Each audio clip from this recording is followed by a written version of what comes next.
Hi అండి, hello, నమస్తే. ఈరోజు నేను నెయ్యి చేస్తున్నానండి. ఇది మిక్సీ పట్టుకొని ఇది పాల మీద మీగడ మొత్తం తీసేసి ఇది మిక్సీ పట్టుకొని ఇది నెయ్యి తయారు చేస్తున్నానండి. ఇలా చేసుకోవాలి. ఇదంతా మీగడ ఇవన్నీ మిక్సీలో వేస్తే ఇలా అవుతుంది. మొత్తము మీగడ తీసేసుకొని ఇలా చేసుకుంటే ఇది స్వచ్ఛంగా ఉంటుందండి. మన ఇంట్లో వేసుకుంటే స్వచ్ఛంగా ఉంటుంది నెయ్యి. ఇది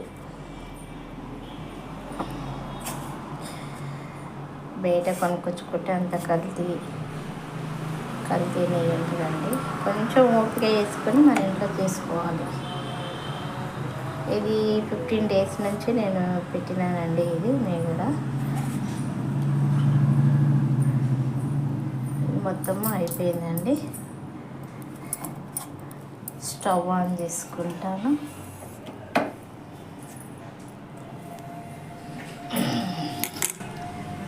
ఇలా మీగడ తయారైపోయింది. ఇది మీగడ స్టవ్ ఆన్ చేసుకుంటే నెయ్యి అవుతుందండి.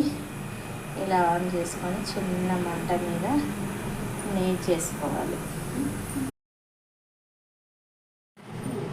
నెయ్యి రెడీ అయిపోయిందండి. మొత్తము ఇలా బ్రౌన్ కలర్ వచ్చే వరకు మరలించుకోవాలి. 2 యాలకులు వేసుకోవాలి, స్మెల్ రాకుండా వస్తుంది. తర్వాత జాలి పెట్టి వడపోసుకోవాలి.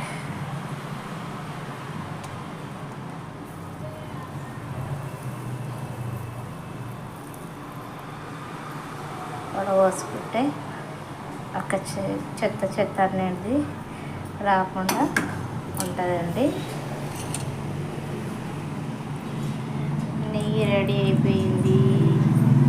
ప్లీజ్ నచ్చితే లైక్ చేయండి, షేర్ చేయండి. Thank you.